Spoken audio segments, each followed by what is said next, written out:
Senior Rowe, I am sorry for that introduction. How are you, sir? I'm living the dream, dude, or whatever this is. Yeah, well, you can call it whatever you want. Some people say nightmare.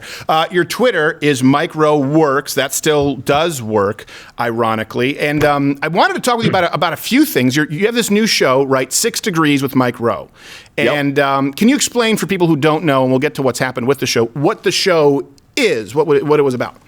Sure, but I feel duty-bound to first show you that the masks Mike Rowe Works has embraced say safety third, and we've sold a ton of them, and I just couldn't help but watch and think to myself, anybody who's going to put 2 of those things on, or why stop at 2, right? Right. I mean, 3, 4, whatever. Well, but and I want those for my mom, because my mom is French Canadian, and I just want to hear her talk about her safety turd mask. Right, because she can't say, T's or H's? She can't say T's or H's, and she adds S's where there are none, and she never used plurals where they should be. So when we're having twins, we're going to name our daughter Eder. So just to bust her chops. That's awesome. So safety third, okay. Yeah. Oh, 6 Degrees, brand new show, Discovery Plus, new streaming service. It's a history show for people who wouldn't watch history shows. Each episode starts with a truly stupid question. Can a horseshoe help you find your soulmate? Can a mousetrap cure your hangover? Can a sheep do your taxes? The answer to these questions is always yes. Wow. But I get an hour to try and connect these 2 seemingly disparate points by walking through time and space on a budget and bringing various events to life vis-a-vis a surprising use of animation, puppets, archival footage, suspicious reenactments, costumes that rarely fit, wigs that don't cover people's heads entirely. It's kind of a hot mess. So it's kind of a Rube Goldberg for the social media attention span. It is. I mean, there was a show on years ago in the 70s called Connections, which was hosted by a brilliant guy named James Burke, who's the college professor we all wish we had. Mm-hmm. And he did this show. He would walk through like the moors of England, in his white leisure suit with his hair snapping in the breeze, explaining why it is that the tracks left by the first Roman chariots are of the same dimension as the tracks left on the moon by the lunar lander. Well, and not to be confused with the Moors who, changed the tint over there in Sicily. That's another story. Beethoven. We should talk about Beethoven one day and his ancestry. Christopher Walken. True romance. True romance. I don't know if we can get banned for even referencing a classic film now. That's a good point. Yeah. But that is fascinating, and this is on Discovery, and it's like you say, it's designed for people maybe who don't necessarily watch history shows. But I got to tell you, most history shows suck, and this is why. I was on my honeymoon, and it was the History Channel at this point, and it was raining, and there's only at a certain point you can't spare the fluids, and so we were in our room, and it was the History Channel or Discovery Channel, and it was, remember the Mermaid special? The special on the Mermaid? And sure. I didn't have cable for years. And so I tuned into the History Channel, and I thought it was what the History Channel had been when I had seen it years ago. I said, this is about mermaids.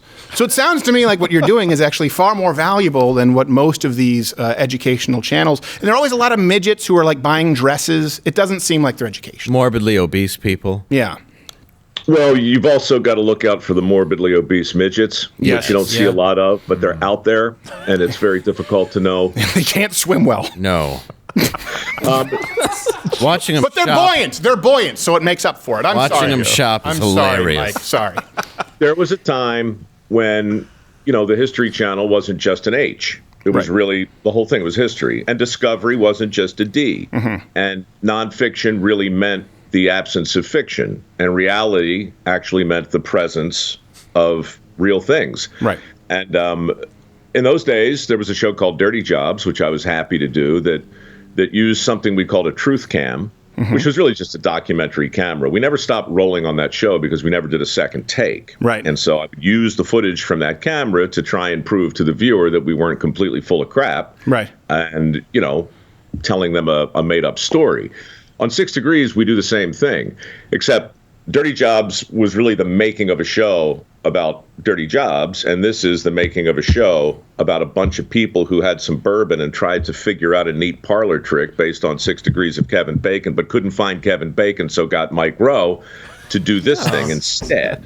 Yeah, well, you know what? Listen, if you can't get a Tom Cruise, you get a Jude Law. If you can't get a Kevin Bacon, you get a Mike Rowe. But I would choose Mike Rowe. One of the greatest compliments I ever got was, when I could start growing a beard, facial scruff, at the age of 22.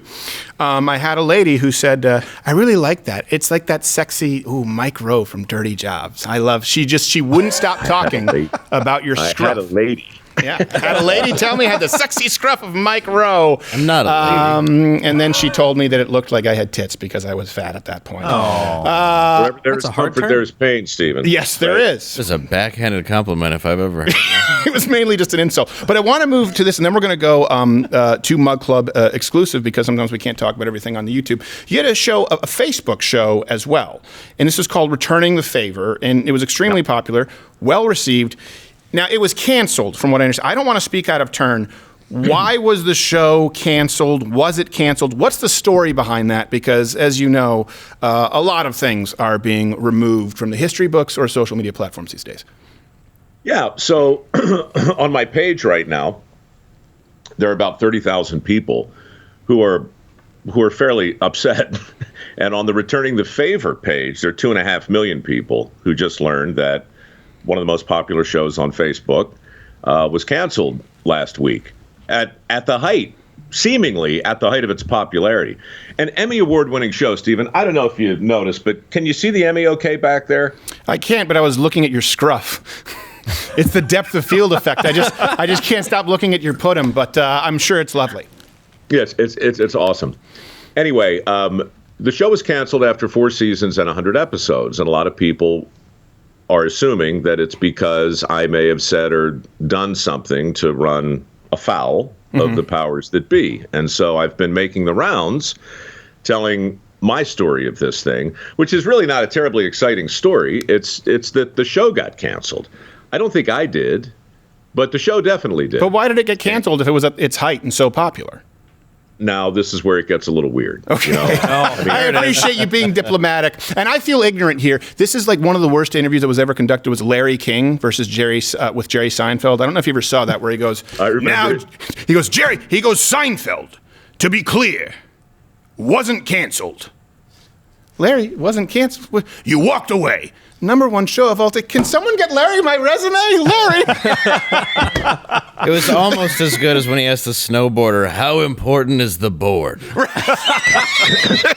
Right up there with the snow. Yeah. 50-50. Kind of need 2 things, 3 if you count the weed. So why, again, because the arc, if it's so, and I know that it was so popular, and I'm not even on Facebook, where I had to go to Facebook to watch some of these installments.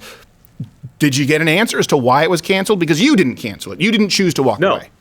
Here's what's important to me. The show's got a lot of fans, and they're all asking me if I can take it someplace else. A, no, I didn't own that particular show. B, I don't want people to think I pulled the plug. I didn't.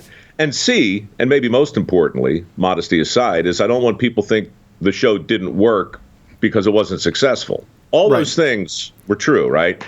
But in this stupid business that we're in, big companies make big decisions for all sorts of incomprehensible reasons. Dirty Jobs was canceled at the height of its popularity, and I moped around for a couple of months, not understanding how the network could make a call like that. And this is hard for me to say. I know what's going on with you on Facebook, and on a personal level, I've been very vocal about the things that worry me. Yeah. I'm worried about censorship. I'm worried about safe spaces. I don't think any of that's good for the country. And here I am with a hit show that just went away. And the truth of it is, as best as I can tell, I didn't get canceled. I got fired. I've been fired before. But you didn't get fired because they could swap you out. And by the way, if you are looking to bring the show somewhere, we could bring it under the Mug Club banner and we could just, retitle it Performing Favors. Oh. But I think you weren't fired because they would have swapped you out with another host, right? They would have been like, and Performing Favors with Dave Rubin or, whoever, Tim Pool.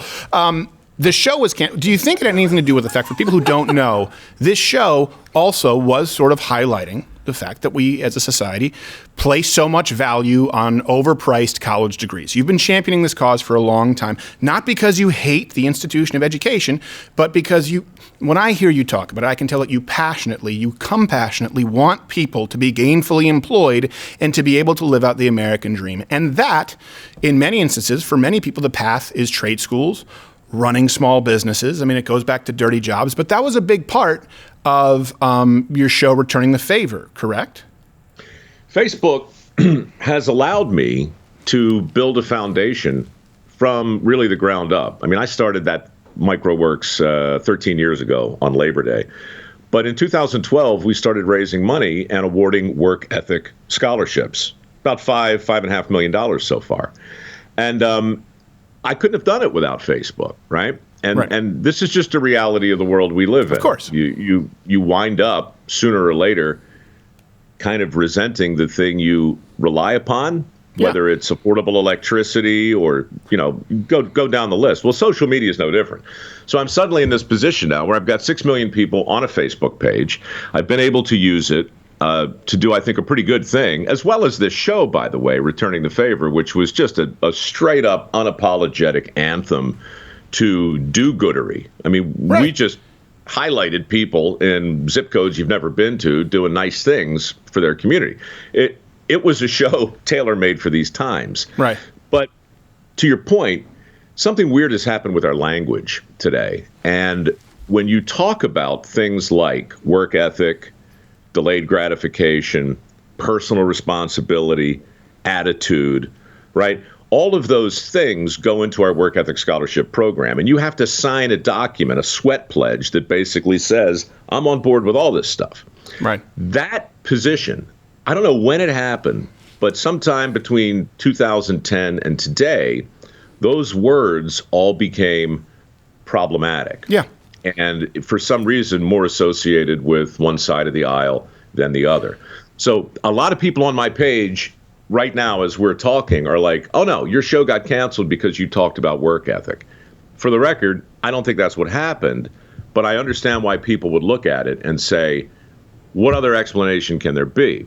And that's why I'm in such a profoundly weird spot. Have you asked for answers as to why it got canceled, or is that something you can't talk about? Because it seems like they could just say, you cost too much. You're doing you did your Ford commercials, and everyone, we're Facebook. We don't have any money. We're broke.